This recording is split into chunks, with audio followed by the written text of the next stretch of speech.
Vossa Excelência, me concede uma parte, ministro Alexandre. Estamos todos aqui acompanhando atentamente o voto de Vossa Excelência, e é uma matéria que demanda essa minudência percussiente. Se bem depreendi, Vossa Excelência está a dizer que não há aplicação concomitante das duas regras, há uma possibilidade de escolha diante da situação que se apresentar por parte do segurado. É disso que... Exatamente. Não se misturam critérios, não se misturam regras. Aqueles segurados que até... Para aqueles segurados, né, que até a data já eram filiados até 99, novembro de 99, qual foi o pensamento do legislador? Eles já estão segurados. Daqui para frente, é uma regra permanente. Mas e esses todos? Se nós aplicarmos essa regra, eles serão prejudicados. Então, vamos excluir, pegar 5 anos, vamos excluir os salários de contribuição que é antes de 94, porque aí eles não serão prejudicados, mas houve o prejuízo. Então, qual é a proposta da interpretação? Que é exatamente o que ocorreu no RE, na repercussão geral. O segurado deve ter a opção de falar, não, eu quero a aplicação da regra geral. Quer dizer, ele não vai pedir uma outra norma, uma interpretação de A com B, não. Eu agradeço, em outras palavras, eu agradeço o que o legislador fez por mim para melhorar minha situação, só que eu quero ser tratado igual todo mundo. Eu quero ser tratado igual todo mundo. Eu quero a regra geral de todos os salários de contribuição, porque aí ele não é prejudicado. Exatamente isso. Não há mistura de regras. Não se mistura a regra permanente com a regra transitória. Agradeço, Vossa Excelência.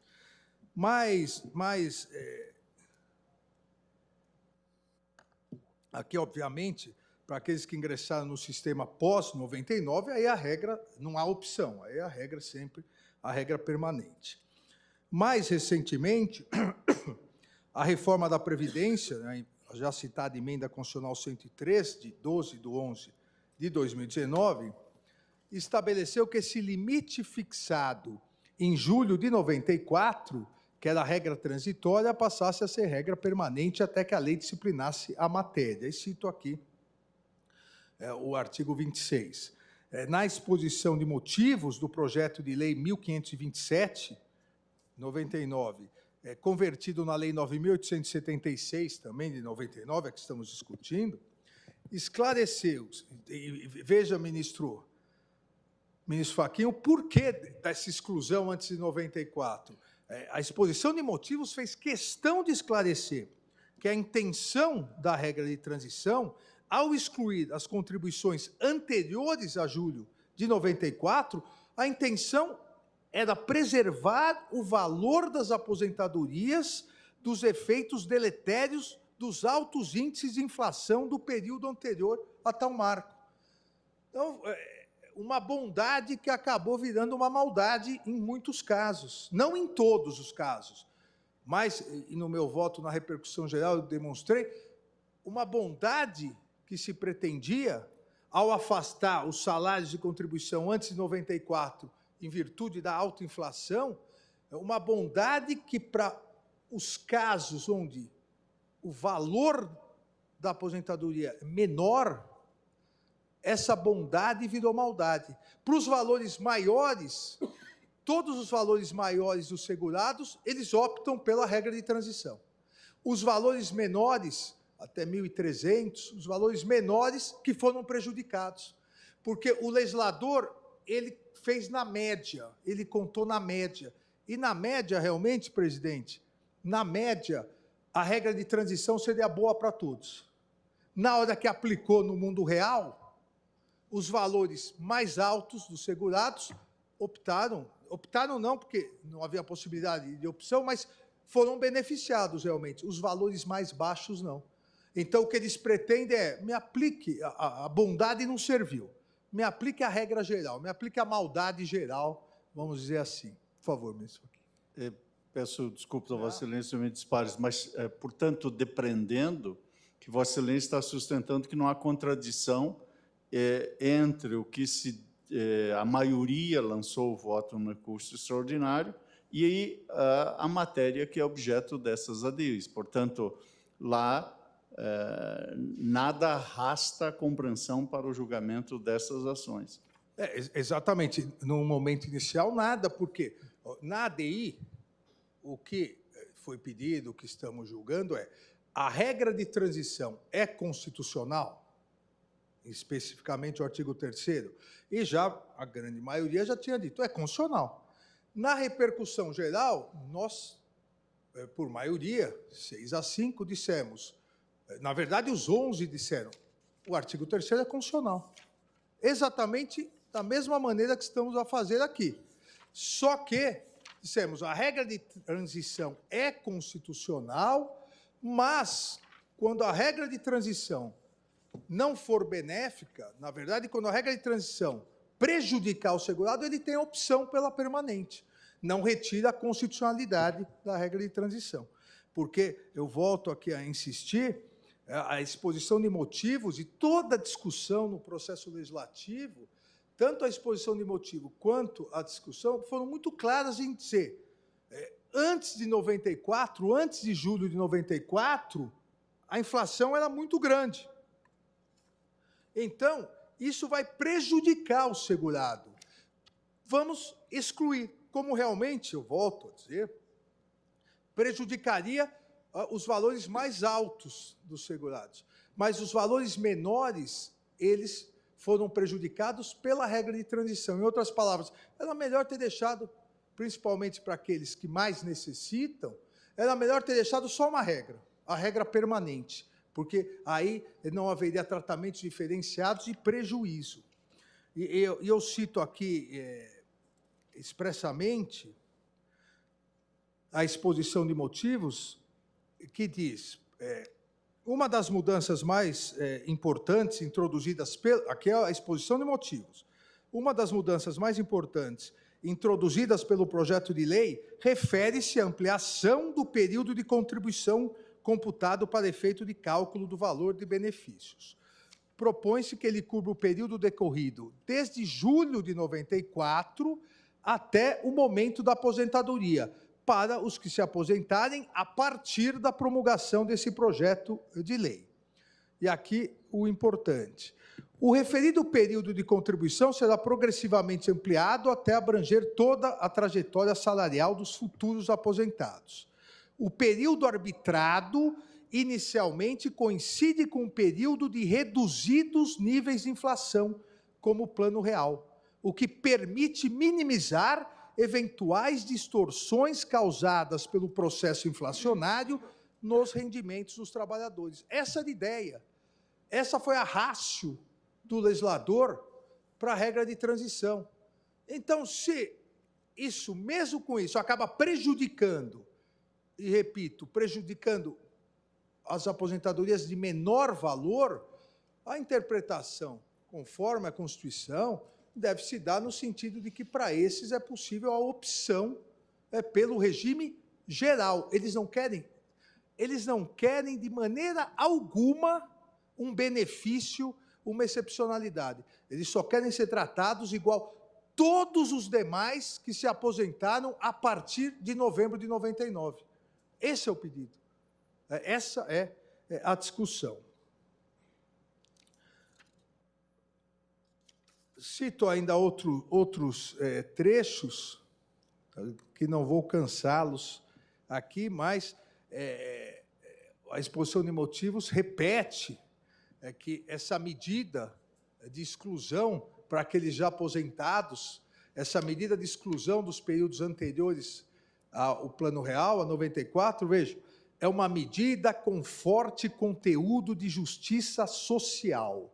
Não é possível uma medida de justiça social prejudicar exatamente aqueles segurados que têm os valores menores de aposentadoria. E, repito, não foi aqui, eu brinquei de uma maldade, uma bondade que virou uma maldade.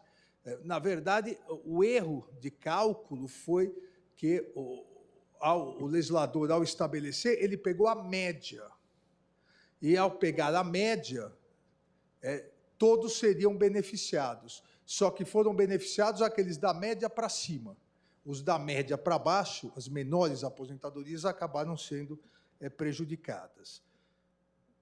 Ao analisar, porque esse assunto é de 99, então é antigo, ao analisar as leis supramencionadas, 99, as alterações, a jurisprudência do Superior Tribunal de Justiça entendia não ser possível aos que se filiaram ao regime anterior, antes da edição de 99, optar pela regra definitiva.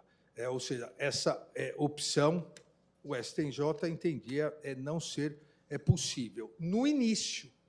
Mas o próprio Superior Tribunal de Justiça, a partir do julgamento no recurso especial pela sistemática dos recursos repetitivos, exatamente que deu origem ao acórdão recorrido na nossa repercussão geral, o próprio STJ, repito, em recurso especial, já na sistemática dos recursos repetitivos, revendo os precedentes anteriores, ressaltou a necessidade de interpretar-se a regra de transição de forma mais consentânea com o objetivo que orientou o legislador.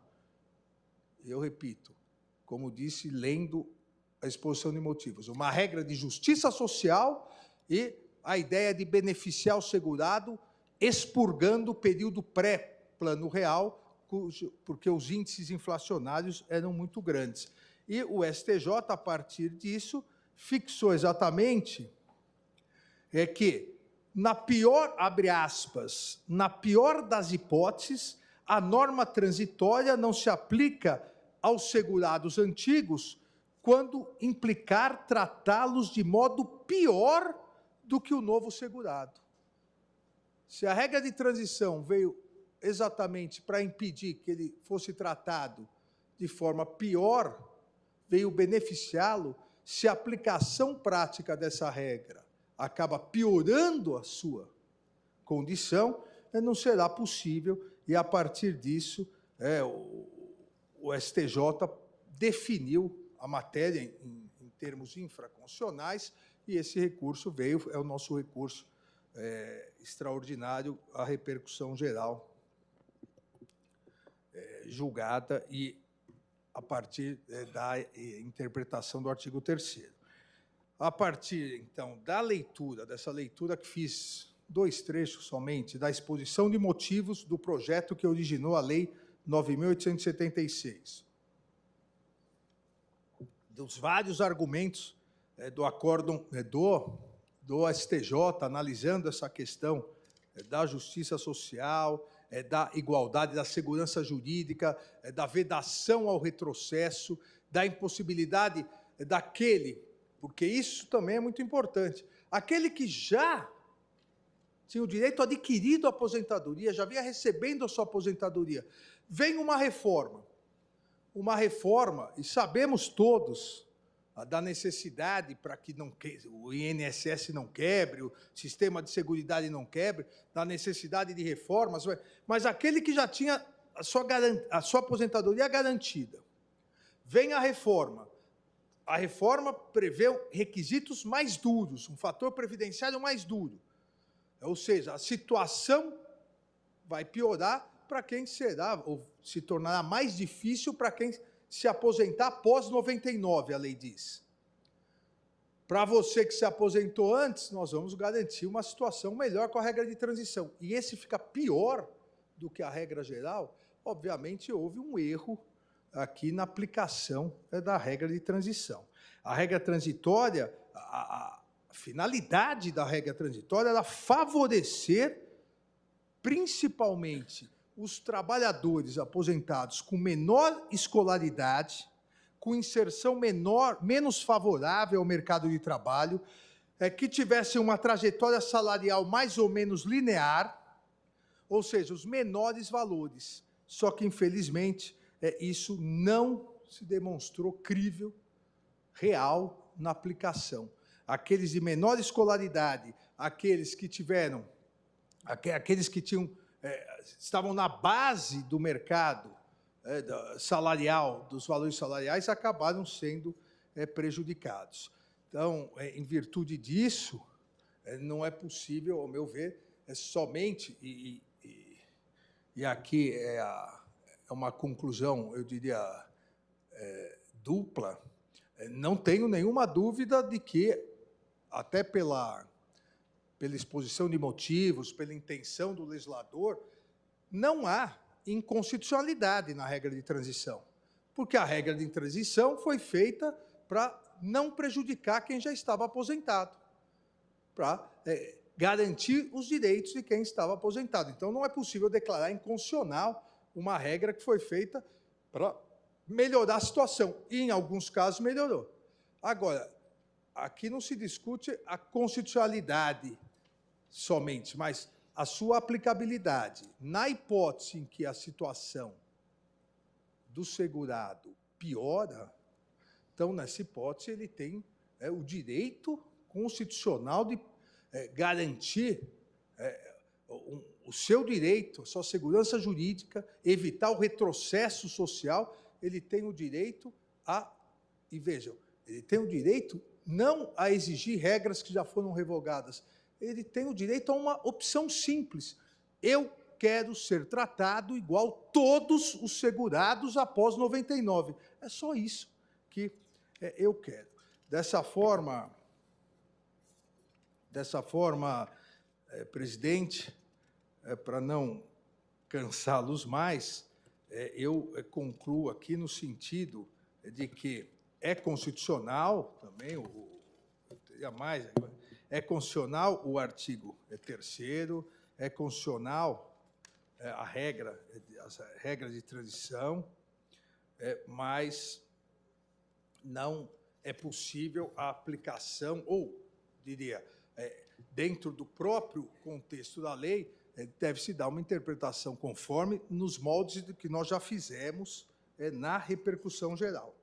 Ou seja, uma interpretação conforme no sentido de que o segurado que implementou as condições para o benefício previdenciário após a vigência da Lei 9876, de 99, e antes da vigência das novas regras constitucionais, tem o direito de optar pela regra definitiva. É só isso que ele quer, caso lhe seja mais favorável.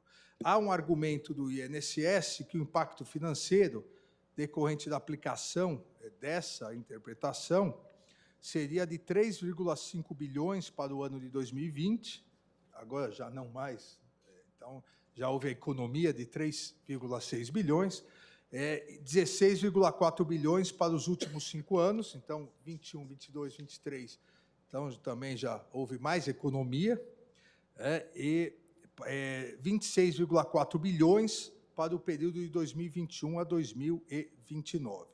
Existem 3.045.065 aposentadorias por tempo de contribuição ativas desde 2009, e essa é a previsão do INSS, que em torno de metade, exatamente a metade mais baixa, iria pedir a revisão.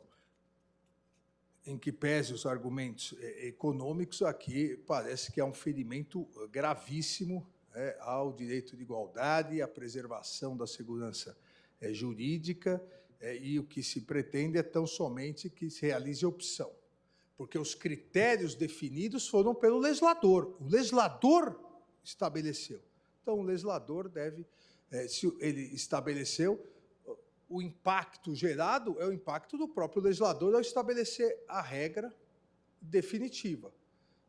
O impacto seria muito maior se o legislador tivesse acertado, porque a regra de transição, o impacto seria maior ainda. O que houve realmente foi um erro na aplicação. Então, presidente, em resumo, aqui no dispositivo, eu julgo improcedente as ações diretas de inconstitucionalidade, tanto a 2111 e a 2110, 2111, aí acompanhando o relator, ministro Nunes Marques, ele julgou improcedente também, de modo a declarar a constitucionalidade dos artigos 3º, 5º, 6º, 7º e 9º da Lei 9.876, bem como dos artigos 25, 26, 29 e 67 da Lei 8.213, de 91, na redação que lhes foi conferida pela Lei 9.876, em relação ao artigo 3º, com essa interpretação conforme de que o segurado que implementou as condições para o benefício previdenciário após a vigência da Lei 9.876 e antes da vigência das novas regras constitucionais introduzidas pela Emenda 103/2019, tem o direito de optar pela regra definitiva, caso essa lhe seja mais favorável. É exatamente o texto aprovado pelo plenário na repercussão geral. Obrigado, presidente. Muito obrigado, ministro Alexandre de Moraes, que, portanto, está, em verdade, acompanhando a posição do ministro Cássio Nunes Marques, correto? Salvo, ele não se manifestou em relação à interpretação conforme do artigo 3º.